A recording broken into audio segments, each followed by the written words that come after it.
intestinal en un punto localizado por encima del ángulo de Treitz. Para que ustedes sepan, el ángulo de Treitz vendría a ser este ángulo que se forma en la unión duodeno-yeyunal, que está dado por este ligamento que se llama ligamento de Treitz.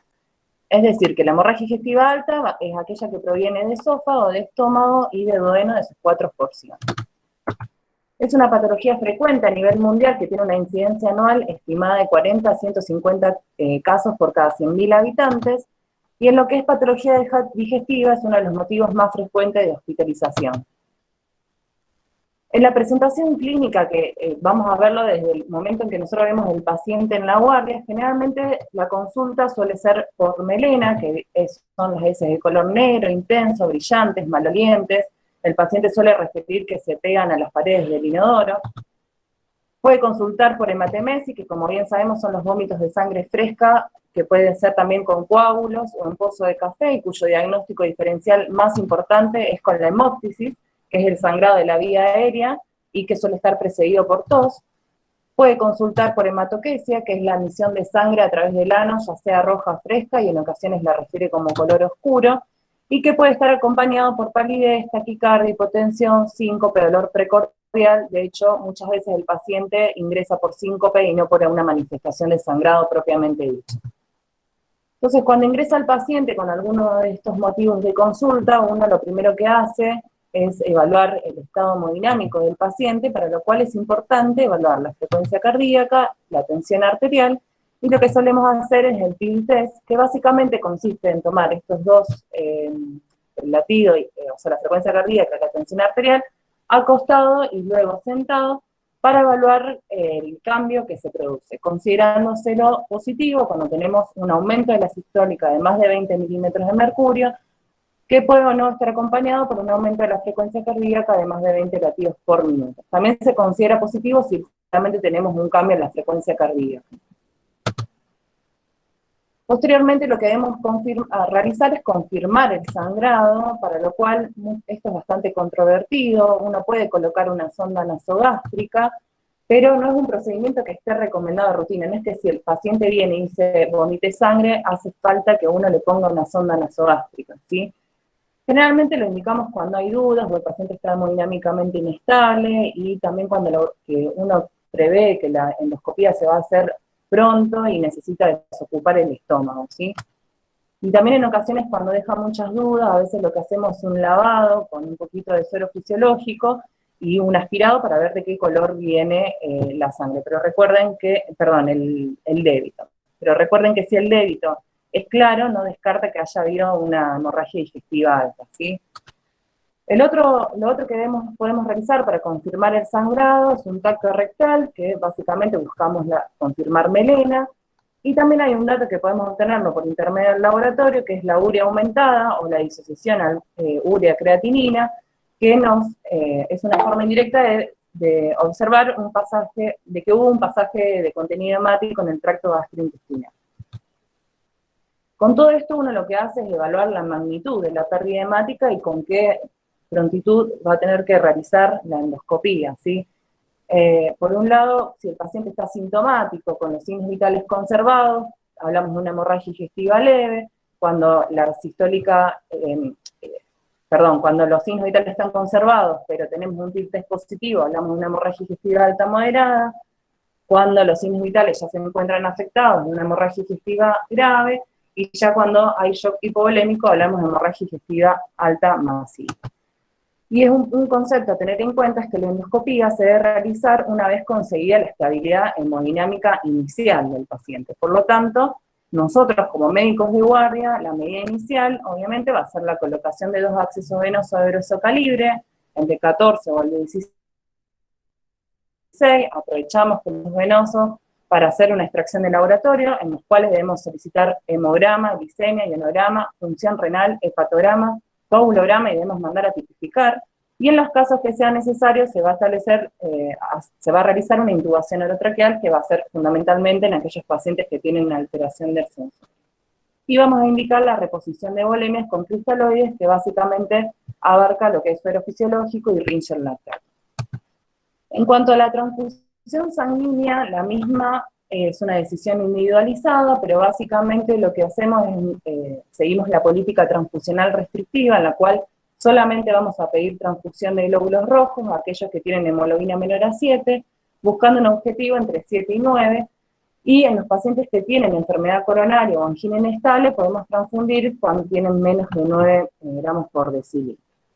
Ya que se ha visto que teniendo esta política transfusional restrictiva y no transfundiendo a todos los que vienen por hemorragia digestiva, se ha visto una mayor supervivencia a las 6 semanas, con menor recidiva hemorrágica y una disminución de la estancia hospitalaria. Pero un dato que tienen que tener en cuenta es que la hemoglobina inicial, cuando entra el paciente y nosotros hacemos un laboratorio, es la que tiene el paciente habitualmente, ya que generalmente tarda en descender la hemoglobina luego de una hemorragia entre 12 a 24 horas. Así que después se debe monitorizar la misma. En cuanto a la transfusión de hemoderivados, no debemos transfundir plaquetas si el paciente no tiene sangrado activo y está hemodinámicamente estable, a menos que tenga menos de 50.000 plaquetas. Y en cuanto al plasma fresco congelado, solamente se va a transfundir aquellos que tienen un RIM mayor a 1,5 y en la hemorragia digestiva alta varicial, esto es bastante controvertido, ya que estos suelen ser pacientes cirróticos que ya tienen los tiempos prolongados habitualmente, pero que, bueno, habitualmente en la práctica igual le indicamos el plasma fresco congelado, a pesar de que no está del todo claro. En cuanto al tratamiento médico que vamos a hacer nosotros en la guardia, vamos a indicar proquinético. Ustedes van a leer en la bibliografía la indicación de eritromicina, la cual promueve el vaciado gástrico y mejora la visualización endoscópica, pero como habrán visto si estuvieron en alguna guardia, que no hay, así que por falta de disponibilidad lo que solemos indicar es la metoclopramida, que es el Relievant. Y tenemos que definir a dónde vamos a monitorizar el paciente hasta que se haga la endoscopia. Si tenemos una hemorragia activa con una inestabilidad hemodinámica, el paciente debe ser derivado útil independientemente de cuándo se vaya a hacer la endoscopia, y si el paciente tiene una hemorragia leve o moderada, estos pueden ser observados en una unidad de hospitalización convencional hasta la realización de la endoscopia. Pero un concepto que tienen que tener claro es que si la sospecha es que tenemos una alta sospecha de que pueda ser un origen varicial, estos pacientes deben ir a terapia apenas hacemos la reanimación inicial. Mientras hacemos todo esto, uno tiene que ir preguntándose cuál puede haber sido la causa de su sangrado, y para recordar, las causas más frecuentes, hasta un 70% son por úlcera péptica, un 30% por gastritis o duodenitis. En tercer lugar tenemos el sangrado por varices, y ya en menor frecuencia tenemos las esofagitis erosivas, el Mallory Weiss, que para que ustedes recuerden es el desgarro de la unión, el desgarro mucoso en la unión entre el esófago y el estómago, que se suele dar posterior a múltiples vómitos.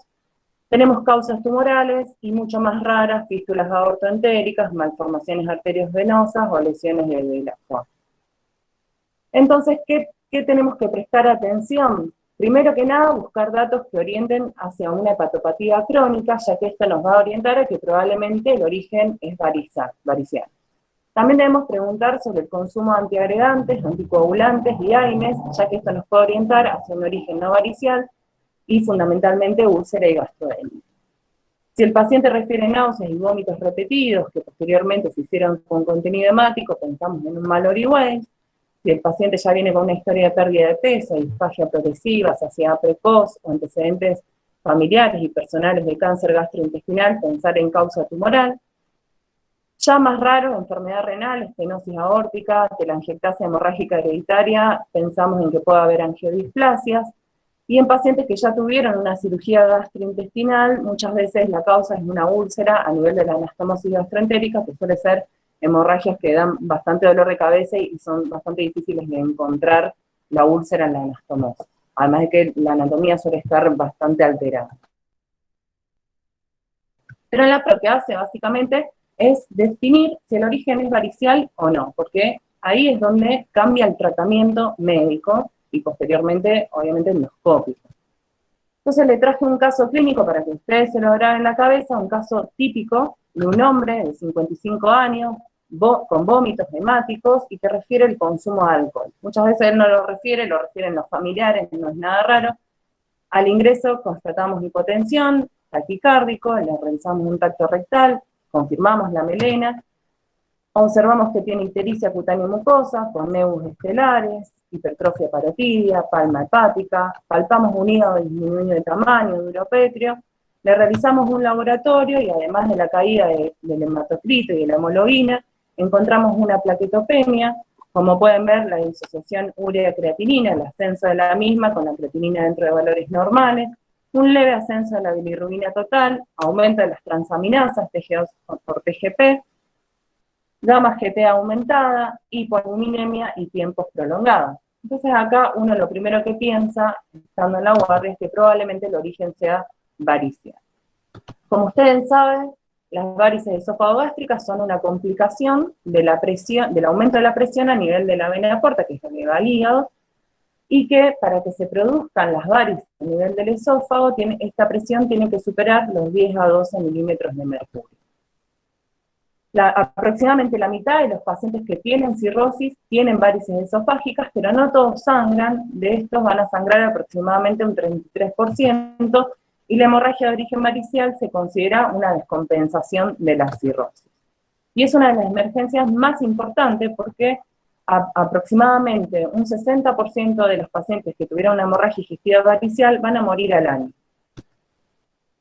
Y el dato que se tienen que llevar es que toda hemorragia digestiva alta en un paciente con cirrosis conocida o evidencia de hipertensión portal debe ser considerada y manejada como una hemorragia digestiva varicial hasta que se demuestre lo contrario por medio de la endoscopía.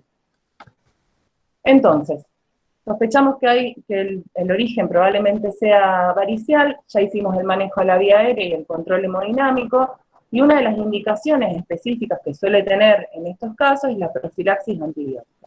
Lo que se indica es la ceftriaxona, 1 gramo cada 24 horas endovenoso por 7 días. ¿Y por qué indicamos antibióticos en estos pacientes? Porque alrededor de un 20% de los pacientes que ingresan con hemorragia digestiva varicial ingresa ya con una infección bacteriana que los descompensó y a raíz de eso complican con la hemorragia digestiva varicial. Y si no ingresan con la infección, probablemente la desarrolle durante la internación, porque como bien sabemos, los cirróticos son pacientes de alguna manera que están inmunodeprimidos. Y es importante controlar la infección porque la presencia de infección en sí es un factor independiente de falla de control del sangrado y de mortalidad.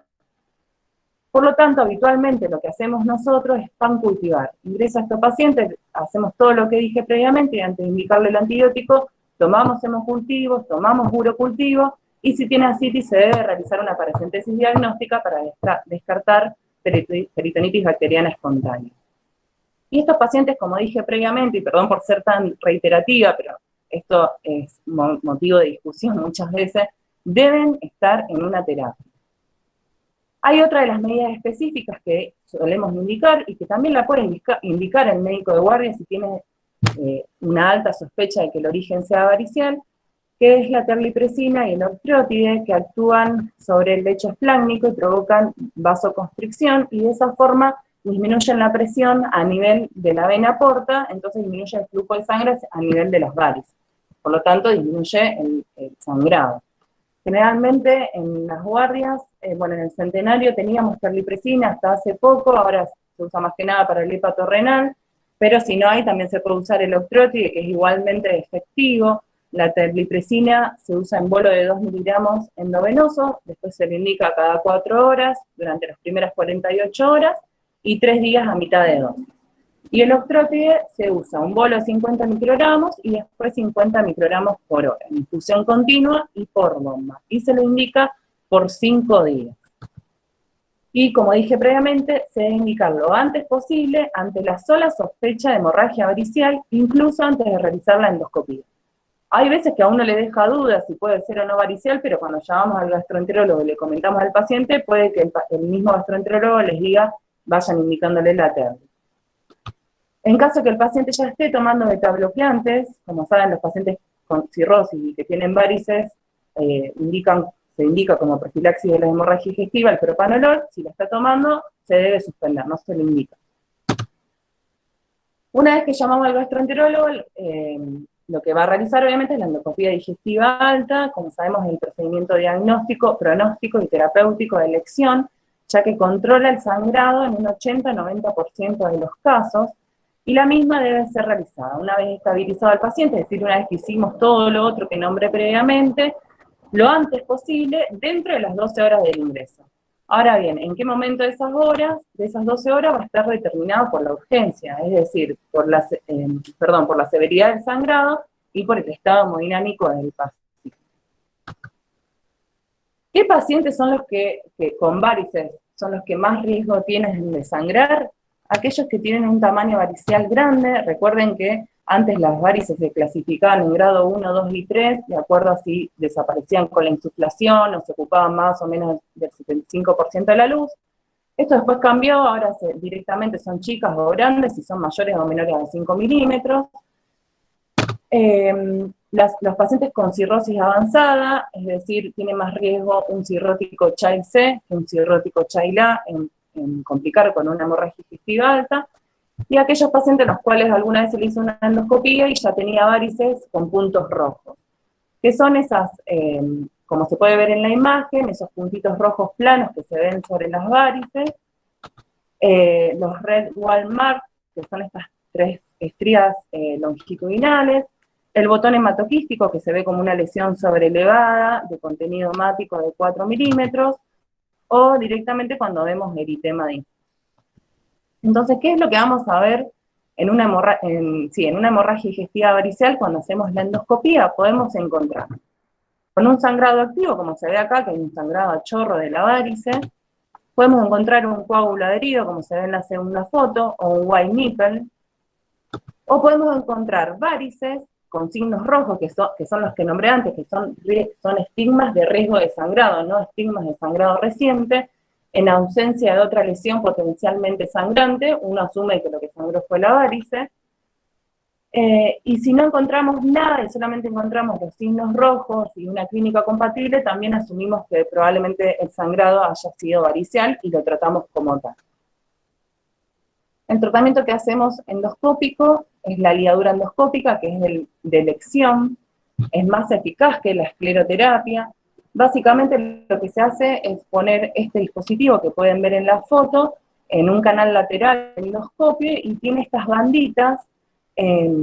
Lo que hacemos es aspirar, esto se pone en la punta del endoscopio y está conectado con este riel, digamos. Entonces, se aspira la banda, se aspira la varice, se larga la banda y eso provoca un estrangulamiento de la varice que posteriormente se va achicando, se forma una escara y después se cae la escara y queda todo un tejido fibroso y así es como se van eliminando las varices. ¿Sí? Todo eso lleva un proceso, ¿no? De alrededor de 10 días. Pero bueno, nosotros lo que hacemos es poner bandas. No solamente donde hay estigmas de sangrado reciente, sino que se pone todas las bandas que haya en el set. Trae 7 bandas.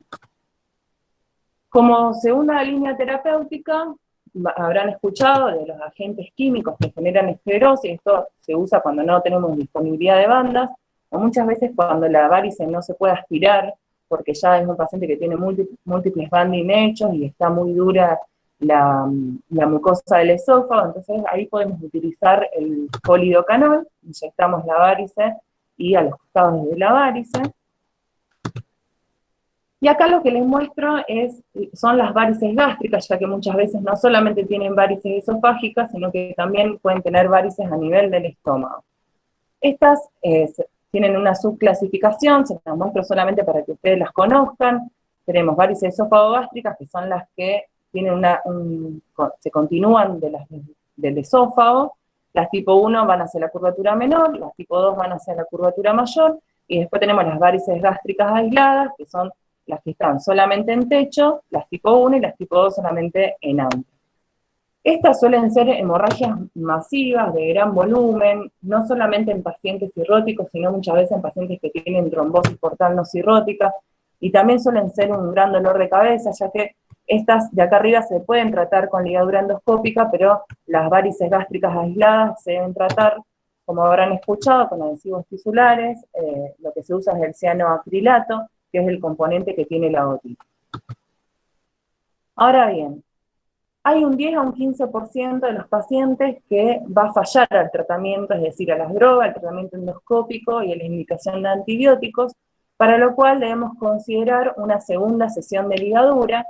En un mundo ideal donde tengamos disponibilidad de TIPS, la indicación es la de un TIPS de rescate, y si por algún motivo no podemos hacer otra segunda sesión de ligadura, o no sé, no hay un gastroenterólogo donde están y están en una terapia, lo que se puede hacer es colocar una sonda balón que tiene una alta efectividad, ahora les voy a mostrar cómo es, igualmente ahí se ven esas fotitos chiquitas, pero que es transitoria, no dura más de 12 a 24 horas. Y frecuentemente cuando uno desinfla, el paciente vuelve a sangrar, y no se deja más tiempo porque tiene un alto riesgo de perforación, eso genera necrosis de la mucosa esofágica y hay alto riesgo de infecciones y de perforación.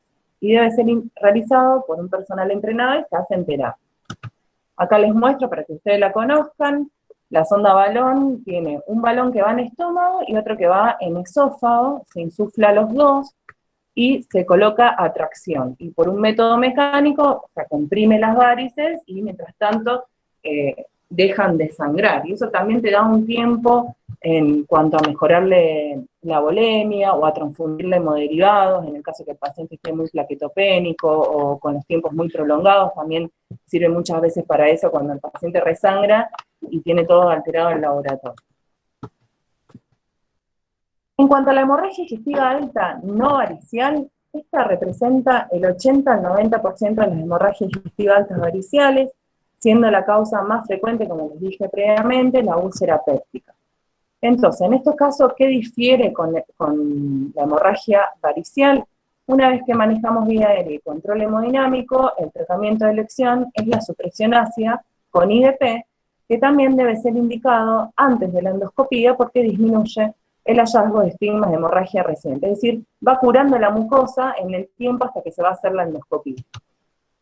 Lo que indicamos y lo que tenemos disponible en los hospitales es el omeprazol, que viene en ampollas de 40 miligramos, indicamos un bolo de 80 miligramos de endovenoso, UD, seguido de infusión continua, UD es única dosis, por las dudas les aviso, seguida de infusión continua a 8 miligramos hora. ¿Y cómo indicamos esa infusión? El concepto es que el omeprazol diluido en suero fisiológico se mantiene químicamente estable solamente por 12 horas. Entonces uno tiene que preparar una infusión que dure 12 horas. Recordemos que el omeprazol viene en ampollas de 40 miligramos, si tenemos que indicarlo a 8 miligramos hora, si multiplicamos 8 por 24 nos da un requerimiento de 5 ampollas en 24 horas. Pero esto se mantiene estable solo por 12 horas, por lo tanto vamos a indicar infusión de 2 ampollas y media a pasar en 12 horas y repetir cuando finalice. En el caso que no haya bomba, también pueden indicarlo en bolo a 40 miligramos cada 12 horas. Hay revisiones sistemáticas que dicen que no habría diferencias, pero bueno, de preferencia si tienen la bomba de infusión es lo mejor. Una vez que tenemos hacemos todo esto, mientras hacemos todo esto vamos a tratar de clasificar con qué urgencia hay que hacer la endoscopía. Obviamente que vamos a llamar al gastroenterólogo y esto lo va a hacer él, pero bueno, es de buena práctica que nosotros también lo vayamos haciendo en la guardia. Y uno de los scores, si bien la mayoría de las veces lo hacemos a ojo, empíricamente, sepan que existe un score para esto, que uno de los más utilizados es el de Blackford, que básicamente utiliza la urea, la hemoglobina del paciente, los signos vitales del paciente, la presentación con melena, presentación con síncope, enfermedad hepática y falla hepática, y se va sumando los puntos. Si te da de 0 a 1, son pacientes que son candidatos a manejo ambulatorio, y más de 1 son pacientes que tienen que quedarse internados y se deben hacer la endoscopía, y más de 8 tienen una alta mortalidad. Un ejemplo de un paciente que se puede manejar en forma ambulatoria es aquel que viene y dice, vomité sangre y vi estrías de sangre, vomité comida y estrías de sangre. Le hacemos un laboratorio normal, hemodinámicamente normal, probablemente el gastroenterólogo te diga, bueno, mándalo de alta que mañana, con IDP, que mañana le hago la endoscopía ambulatoria. Eso puede pasar. Entonces, con esto definimos un poco el momento de realización de la endoscopía. La mayoría va a requerir hacerla dentro de las 24 horas. Y como dije previamente, hay un subgrupo de pacientes en los cuales uno puede esperar más de 24 horas y si se animan incluso a mandarlo de alta. Pero hay un subgrupo de pacientes que requiere la endoscopía dentro de las 12 horas, y dentro de esas 12 horas también hay veces que la necesita antes, 6 horas, 3 horas, ¿sí? Y son aquellos pacientes que tienen inestabilidad hemodinámica, refractaria a fluidos, pacientes con hematemesis manifiesta y que tienen sangrado rojo, débito rojo en la sonda nasogástrica, y aquellos pacientes anticoagulados que tienen una contraindicación de la suspensión de la misma. Por lo tanto, debemos hacer un diagnóstico lo antes posible. En el caso que hagamos la endoscopía y nos encontremos con una úlcera péptica, lo que hacemos es clasificar a la misma para saber si le damos, o sea, para evaluar el riesgo de resangrado y si le vamos a realizar tratamiento endoscópico o no. Habrán leído varias veces la clasificación de Forrest, la usamos. Tenemos la 1A, que es el sangrado activo en chorro, la 1B, el sangrado activo difuso por resumamiento, la 2B es el vaso visible no sangrante. A estas tres se le indica tratamiento endoscópico. Después tenemos la 2B, que es el coágulo adherido, es bastante controvertido, pero lo que se recomienda es remover ese coágulo y ver qué es lo que hay abajo, y de acuerdo a eso tratar. Y después tenemos las 12 y la 3, que es la mancha plana y el lecho limpio, que no requieren de tratamiento endoscópico. Acá les muestro cada uno de estos. Como pueden ver, las primeras 3 tienen un alto riesgo de resangrado. Fíjense que la 1A, el 100% resangra, por lo tanto hay que hacer un tratamiento endoscópico. Y después tenemos la 2C y la 3, fíjense que es una úlcera limpia, donde no hay no hay restos de sangre, ni un vaso visible, en donde el riesgo de resangrado es del 1%. Y esto, al tener un alto riesgo de resangrado, también define dónde va a cursar la internación, ¿sí?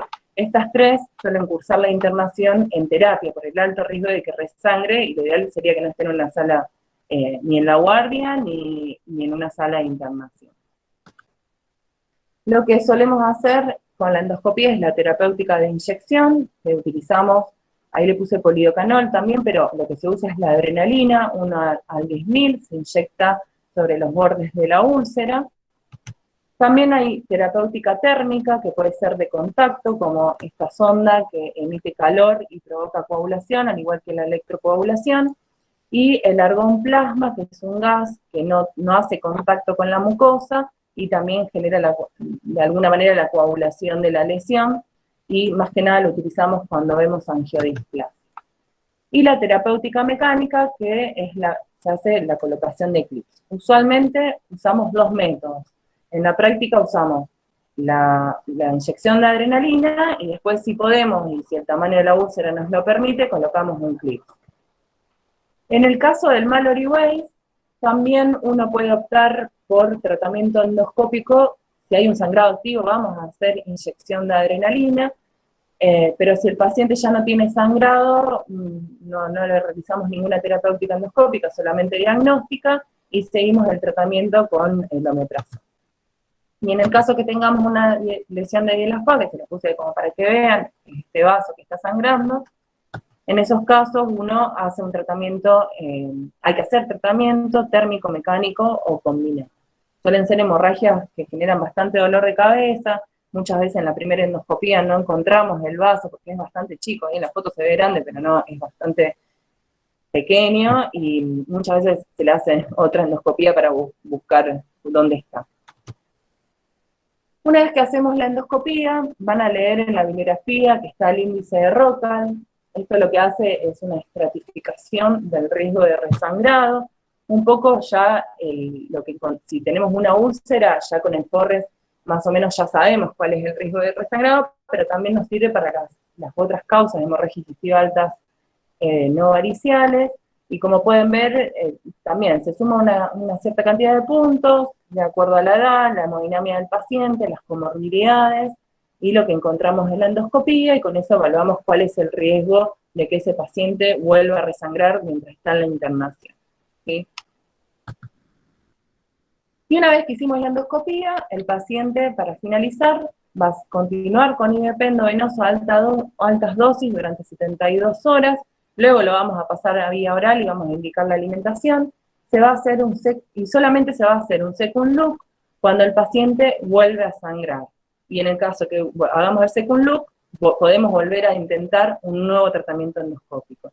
Ahora bien, si ese segundo tratamiento endoscópico falla, la indicación es la embolización por angiografía o bien la cirugía.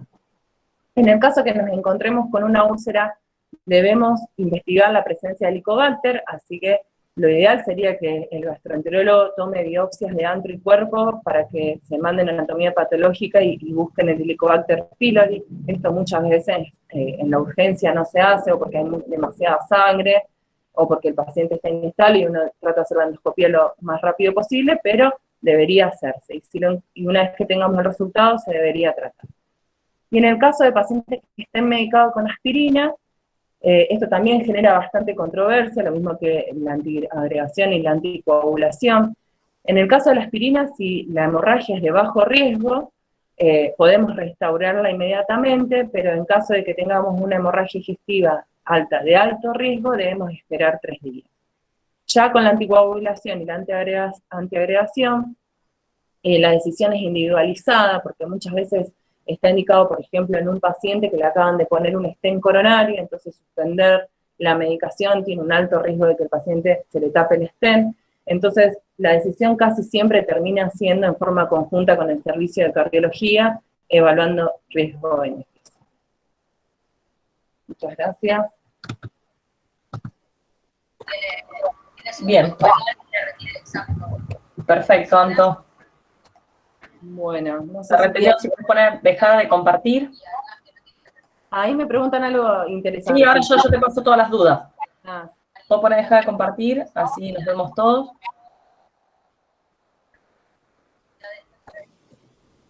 ¿Yo?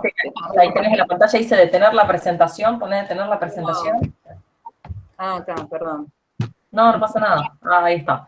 Bien, perfecto, así nos vemos. Acá pregunta, ¿cómo se mide la hipertensión portal? ¿O se va calculando? No, en realidad la hipertensión portal en la práctica no lo medimos. O sea, la presencia de varices te habla de hipertensión portal, o el paciente que tiene esplenomegalia te habla de hipertensión portal, pero se hace por estudios hemodinámicos. Y eso no se hace acá, lo hace un hemodinamista, digamos. Bien. Después dice, buenas tardes, en la hemorragia de origen varicoso, ¿no utilizamos IVP? Bueno, es una pregunta bastante importante. Cuando ingresa el paciente, uno no sabe si el paciente tiene o no una hemorragia varicial, independientemente de que tenga una alta sospecha de que sea varicial. No es raro que el paciente tenga una hemorragia, que un cirrótico tenga una hemorragia de origen no varicial. Entonces el bolo lo indicamos y el IVP usualmente lo indicamos hasta que se haga la endoscopía.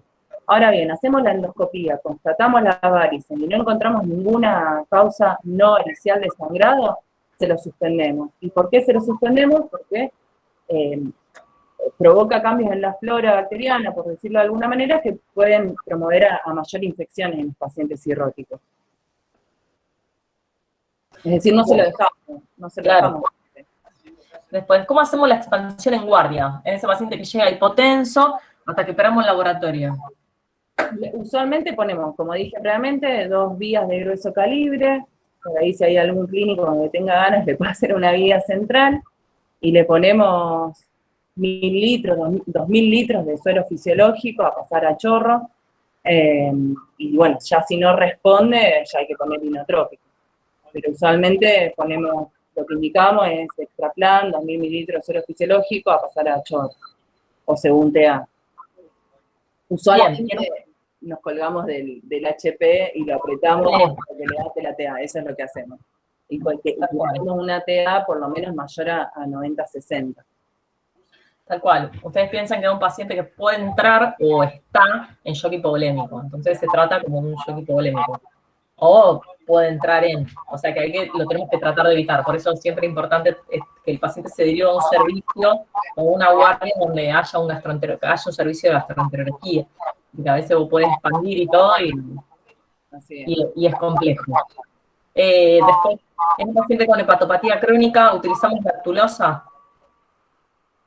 No, en estos casos no. Porque aparte uno no le puede dar, o sea, la lactulosa se indica, en el contexto de una hemorragia varicial, me está diciendo. En el contexto No de sé, una hemorragia creería varicial que sí. no es prioridad. Aparte que vos le suprimís la vía oral, no debe consumir nada porque lo vas a someter a una endoscopía y no puede tragar nada hasta que no se haga el estudio. Se puede broncoaspirar. Después sí, se indica, como bien sabe, para la profilaxis de alguna manera de lo que es la encefalopatía hepática. Claro. Después, en hemorragia digestiva no varicial. No varicial. El IBP es solo si tenemos sospecha de úlcera péptica hasta que la descartamos o también estaría indicado en las otras causas no variciales. Eso no me quedó claro. En todas las causas. Hemorragia digestiva, uno piensa, hemorragia digestiva varicial, le indicamos el IBP hasta que sea la endoscopía, hemorragia digestiva no varicial, uno no sabe cuál puede ser la causa, así que si bien uno puede hacerse una idea de acuerdo al interrogatorio dirigido y de las cosas que nos puede decir el paciente o la familia, se le indica todo y se sigue el tratamiento con IBP. Porque aparte promueve la curación mucosa de cualquier lesión que pueda haber. Obviamente que en lo que es úlcera péptica promueve, es tratamiento, ya con muchas úlceras se curan solamente con eso, en cambio si es una causa tumoral, por más que le indiquemos el IBP, lo puede ayudar, pero tiene una causa tumoral que no va a dejar de sangrar. Ayuda, digamos. Bien, bien, perfecto. Bueno, por ahora no más preguntas. Quedó todo, me parece bastante claro, así que Anto, gracias. Bueno, Y nos vemos en el próximo curso. ¿Qué dice hemorragia digestiva alta no varicial? Es lo mismo, es la pregunta. La última. La última. Entonces, No en la leí. parte digestiva no varicial, paciente estable puede estar en sala hasta la evaluación por gastro. La pelea eterna entre los clínicos y terapia. Negativo. Si el paciente está hemodinámicamente inestable, ¿por qué vos, médico de guardia, te vas a fumar un paciente que está hemodinámicamente inestable y que le tenés que poner inotrópicos? Y esto se lo digo porque es una constante pelea con los terapistas. Si hay algún terapista dando vuelta me va a matar, pero vos le ponés inotrópicos y tiene que ir a terapia. Por ahí alguno lo podés aguantar, pero no es lo ideal. Lo ideal es que esté en una terapia. Tal cual, porque ustedes piensen así, el paciente con hemorragia digestiva alta, activa, es un paciente que está sangrando, o sea, es un paciente que se va a chocar si no le hacen tratamiento, o sea, no lo puedes tener en una sala general 12 horas a un paciente con sangrado activo. El sangrado activo no tiene indicación de estar en la guardia acostado o en la... O sea, nosotros lo pasamos a terapia, el sangrado activo. Es la pelea porque a veces están hemodinámicamente estables, están bastante bien, pero tienen signos de sangrado activo y esa es la pelea entre terapia y los clínicos de que si está tan bien, no está chocado, ¿por qué lo interna en terapia? Pero bueno, el criterio de la bibliografía y el criterio creo que también que es sangrado activo va a un lugar o una sala intermedia donde un médico al lado esté y sepa qué hacer, porque vos sabés que ese paciente puede requerir inotrópicos inmediatamente, ahí en lo inmediato. Sí, y en ese caso el endoscopista no va a esperar, si bien uno dice 12 horas, no va a esperar 12 horas, debería ir el paciente calcularle 6 horas, o sea, te da un tiempo más o menos, incluso antes. O sea, por ejemplo, a mí para una hemorragia digestiva alta no varicial, cuando yo era residente nos llamaban y si el paciente estaba hemodinámicamente inestable, íbamos enseguida a verlo. Bien. Bueno, esperamos un segundito a ver si surge alguna pregunta más.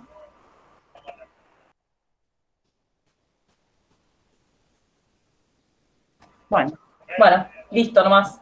Bueno, Anto, muchas gracias. De nada.